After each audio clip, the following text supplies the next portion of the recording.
Welcome to another Kings of War battle report. Game 9, Orcs versus Northern Alliance. 2,000 points. The scenario was loot. So my friend Carl Cannon has been starting out a Northern Alliance army and doing some things to help him. These are actually the models that we're using today are mine. I don't have a Northern Alliance army, but I have a lot of old models that actually work for it. So let's see what we did. We have two hordes of clansmen, one with the staying stone, one with the potion of the caterpillar. The one with the potion of the caterpillar has two-handed weapons. We have a horde of nice naiads with the brew of strength, two troops of housecarls, a horde of snow trolls with the brew of sharpness, a cavern dweller, icekin bolt thrower, a thane with the loot Talinar standard, also clarion, a lord on a frostfang with the snow fox for 11 units and 19 unit strength. All right, this is the fourth variant of my orc army, and my friend Sean Dietrich told me to take Skulks and see how they do. So I did it because I'm a moron. Actually, we were actually going to play a mega battle, and Skulks probably would have worked a little bit better in it as opposed to a one-on-one competitive battle. We have two regiments of Morax, one axe horde with the brew of sharpness, two hordes of great axe, one with the potion of the caterpillar, four troops of Skulks, a war drum, a crudger with Gakamak's bloody banner, sacred horn, another crudger by itself, three crushers, one with or two with all with mounts, one with slashing and one with the mace of crushing, for a total of 15 units and 23 unit strength. As you can see here, my handsome grandson is helping me out with deployment. So how we started for the orcs is we put a unit of Skulks on the very far end. Next to them, just behind the woods, was the first unit of Morax. Then another unit of Skulks, and then a horde of Great Axe, the one with the potion of the caterpillar. Another unit of Skulks, and then the Great Axe unit that had nothing extra in it. Finally, the last unit of Skulks, along with this unit of Morax down here. What you don't see and you'll see again in a picture, is another horde of orcs with axe that are down here on this end of the difficult terrain. And I'll show you the picture of them in a minute. What Carl did was kind of sit up between the two pieces of impassable terrain that actually wasn't meant to be there. I threw it off the other table. We were getting ready to play, and they just sat there, so we just left it. So anyway, he put an icekin bolt thrower here on the extreme end to kind of cover the objective there.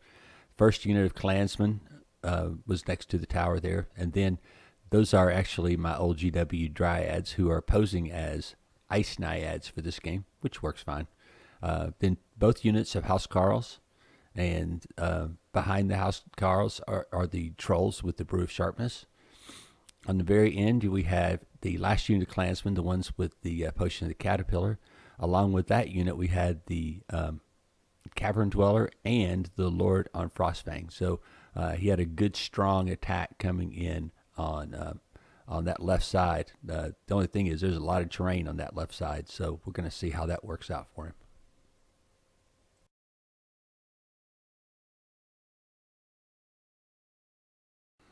So remember the unit that was off the edge of the thing?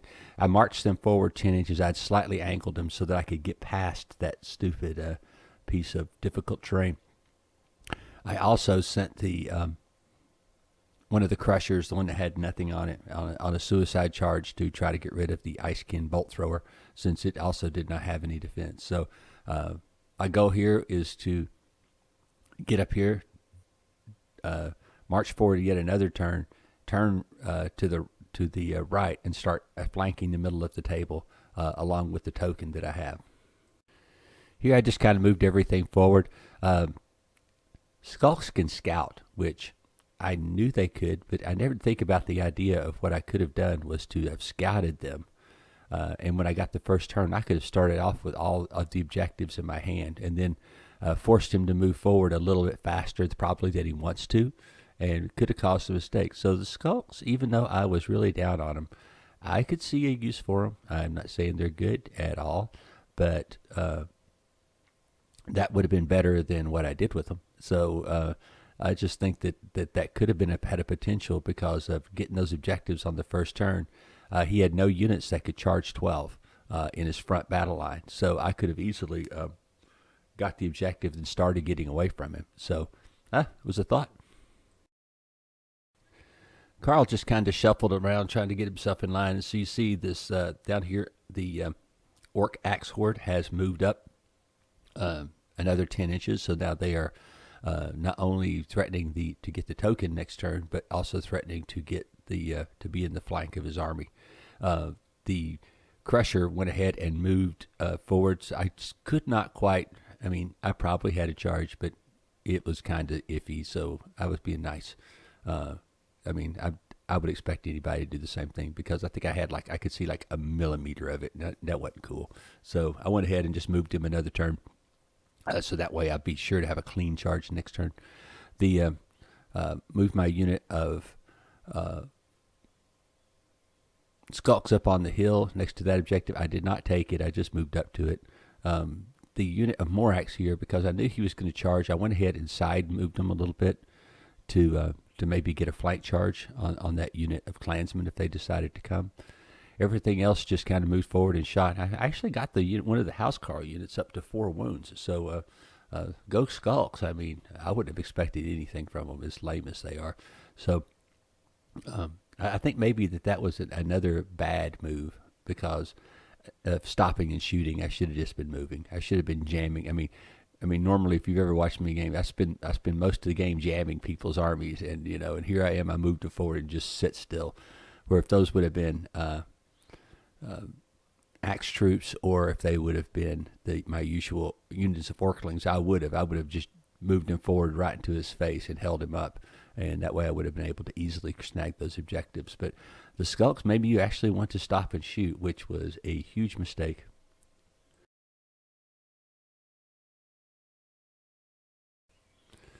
So in this turn, Carl went ahead and charged the Skulks that were up on the hill. He also brought the Ice Naiads forward to support them so that I wouldn't get a flank charge into them with some of the other units. The big banner thing behind it is Clarion. According to the book, it's a guy on foot, but then the picture shows a guy on a goat or something. So we just used the big ASB cool model I had from GW days. The Housecarls moved and kind of react to protect the flank, his flank from from anything coming in on that end. The Snow Trolls realized that they were in the way wrong spot and started to turn and move toward this end of the table. So that was what was happening in the middle. Over here, the Cavern Dweller decided he was tired of the irritating Skulks and went ahead and charged them. You can see he had a lot of firepower, a lot of unit strength over here, but he was really stuck on the edge of the table. So my whole goal here was just to delay whatever was on this flank. I mean, he had way more stuff concentrated there than I did. And so all I could do really was just do a delaying action. And so as you can tell my goal was I already had that left token. Now I just needed the middle. So this one on the right was totally irrelevant to me. And so I was just willing to sacrifice every unit that was there, every character was there, just to keep those units off of me. So yeah, the Cavern Dweller did eat that unit of Skulks down there. And now kind of cleared that flank out. So I'm going to have to do something with my Morax to continue to slow down the advance. But he's stuck right next to that nice big chunk of terrain. So maybe I can do another good jam in there with a spoiling charge. So Carl chose not to overrun after he killed that unit of Skulks. So the token is still in limbo land, but I wanted it so bad. So we'll have to try to figure out a way to try to get that token on the next turn. So yes, I launched my spoiling attack. I sent the Morax into the Cavern Dweller and darn near killed it. I rolled really, really well on that one, but I didn't. And if you don't kill them, they just keep coming back. They are really, really a good model. I don't know why people don't use them more. I like them better than the stupid giant. And then the one of the Crushers with the Mace of Crushing went ahead and charged into his Lord on Frostfang because I didn't want him spoiling my attack. The unit of Skulks went ahead and moved up. I believe I went ahead and took the objective just to kind of prod him a little bit, maybe make him into a foolish charge somehow. So after moving a whole bunch of stuff out of the way, I was able to charge the Great Axe into the Clansmen. I could have charged into the Naiads, but that looks semi-fatal with all those housecarls standing around. And then the also the Naiads were not flush with the Clansmen. I don't know if they were meant to be or not, but I couldn't get a double charge in on them because I couldn't get because my hordes are so big. I couldn't get a double charge in, so I had to try to send my best unit in, which is that unit of Great Axe. So one of the units of Skulks just went ahead and charged into the Ice Naiads. Haha, that's going to be a joke. But anyway, I went ahead and charged there. The War Drum and the Crusher moved up to support. Over on the other end, I had the Crusher. But the Crusher on the other end moved around this end in case he has to launch a spoiling attack into those snow trolls to keep them from intervening too soon. And I think I probably make a mistake with that later in the game now that I look at the picture. But it took me 2 turns to kill that stupid Icekin bolt thrower. But I did, so that was a good thing too. So my Great Axe unit rolled decidedly subpar. After spending all that time getting that great charge put together, it did not do enough wounds. I was really hoping I could one-shot that unit and then be ready for the unit of trolls that were coming up, but that did not happen. What I did do though was move the. You see the unit of Axe has the token and is moving toward the side of the table. I also have the unit of Morax, and I probably should have moved the unit of Morax up more. But I was hoping I would get a flank charge with the Axe Horde on the next turn, so I didn't really need the Morax. So I kind of kept them in reserve because those trolls were looking rather menacing coming at me. So yeah, Carl's Clansmen, just like my guys, had rolled a little less than normal. His rolled a little greater than normal and put 12 wounds on my Great Axe Horde, which is a lot. Okay, it's not a lot. It's probably 2 above normal, but it felt like a lot at the time. So I'm kind of a wuss when it comes to taking casualties.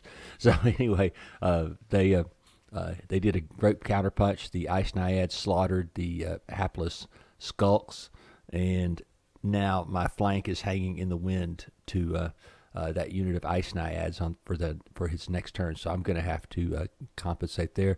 A unit of Housecarls moved online there. Now it's even worse. So I got to figure out a way to single that unit of Clansmen out and be able to keep my token. Over here, the unit of Housecarls went ahead and charged the unit of Skulks that was protecting my Great Axe Horde. He did a lot of damage to my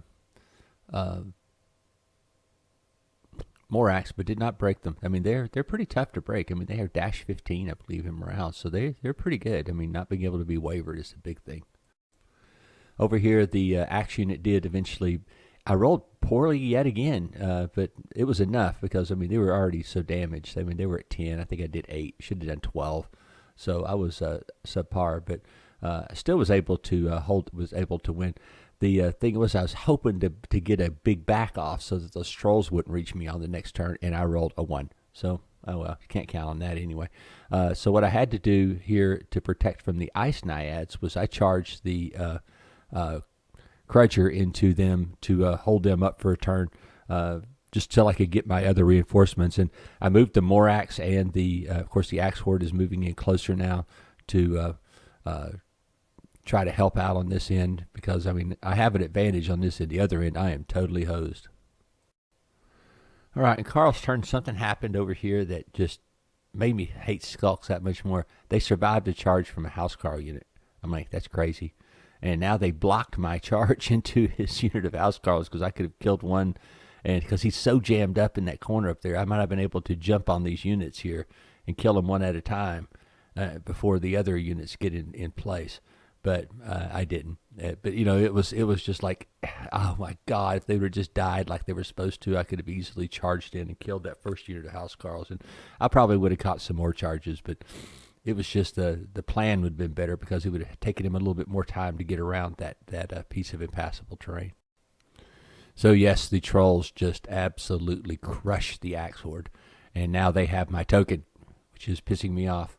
So anyway, the trolls, they rolled ungodly. I mean, they rolled like 15 wounds. So I was up. I think it was actually more than that. It was a crazy amount of wounds. The thing is, the ice naiads did not kill the crusher this turn, but did waver him, which kept him from moving in support of his unit. So that gives me a chance to jump on the trolls while they're by themselves, and that'll be a big help. So Carl finally got around to enough spots where he had a ability to double charge the unit of Morax and just slaughtered them. Then turned his clansmen toward the flank of my unit of Great Axe there in the woods. Also the Lord on Frostfang moved up to support, and then both units of House Carls are online to come in there. It's just like his trolls on the other end. This is Custer's last stand for this poor unit of Great Axe. So what I did was I really had no choice. I went ahead and charged the leftmost unit of House Carls, and that way I could kill them and then maybe turn a little bit and not catch everything in the face. The really only choice I had. I mean, I did kill them. They were down 4 wounds from the, believe it or not, the Skulks arrows. So I was easily able to take that unit out and was able to turn and face. So at the top of the hill, I had to send my war drum in there as extra chaff because I was afraid he was going to, it's probably a mistake. I probably didn't need to do that. I mean, because the best he could have done after he killed that crusher was run a die 6 inches forward. So maybe I was addled because it was starting to get late in the game. I didn't really need to sacrifice the war drum. I probably could have just stuck him in his way to keep him from being able to face with the ice naiads after he fought the battle. But anyway, yeah, that was a mistake. I'm thinking about it. I should never have charged him in because he still had to kill the Crudger, and the best he could have done was move a die 6 inches forward or pivoted to do some support. So, all right, made a mistake. So I launched an all-out attack on that unit of trolls because I wanted my token. And so sent the Morax, the Axe Horde that had the Brew of Sharpness, both Crushers into it at the same time to make sure that I killed them. And, of course, I did. This gave me 2 tokens, and I was able to back up a die 6 inches there. As you could see, the Great Axe unit went ahead and destroyed the House Carls, but I'm going to catch Retribution on my next turn. So, yeah, Carl did kill the Crudger and the War Drum and turned to face the unit there. And so on my turn, I went ahead and just suicided the Morax and 2 Crushers into that unit of Ice Naiads and damn near broke them. I rolled really well. I think I did like 12 wounds to them. So that was good. The unit with the tokens, he just backed up 2.5 inches. There was no reason in the world for me to get up there and get into a fight where something else could reach me. Because right now, at this point, I had the game won 2-1, and there was really no good reason to risk that unit any further. The Great Axe showed why that they are a really good unit. They took an amazing amount of damage. I actually had to use a 12-sided die to go with them, and with the dice rolls and stuff, Carl had them up, I think, at 22, but 22 doesn't kill them. I mean, it takes 23, so they were wavered, yes, but they were able to survive the massive attack of the Klansmen and the House Carls into their. I think the House Carls rolled a little low, but the Klansmen rolled really high. So it was a brutal hit. You can see here I did have the Ice Naiads up there. In the first roll, I did kill them, except Clarion was standing there waving his banner around and preserved them. I rolled like a 3 or a 4 on the 2 dice after that and preserved them, but. I could have killed the Ice Naiad Horde. I would have been really big because I think that's actually his most expensive unit in this army. So I don't know. That's proud of the guys for doing lethal damage to him. What you're seeing here is all that's really left of the Orc army. I had 2 Crushers, the Morax, and a intact horde of Axe with the Brew of Sharpness, and that is it. But the most important thing is you see the 2 tokens floating around on top of that unit of Axe, and that gave me the victory, 2-1. So the linchpin of my final thoughts this game is always play the scenario. Never go wrong with always playing the scenario, no matter how bad you think your army is or how outmatched you are. If you've got a scenario in this game, that's how you win. Now, in tournaments, sometimes you have what's called attrition, which means you lose points for losing units. But in most games, all you have to do is win the scenario, and even then, it takes a lot of attrition points in a tournament to. You really almost have to totally wipe them out, and then not have lost anything yourself to get a ton of attrition points. So, and that does happen, unfortunately. But in this case, I lost most of my army, but the game was won just because I focused on winning the scenario.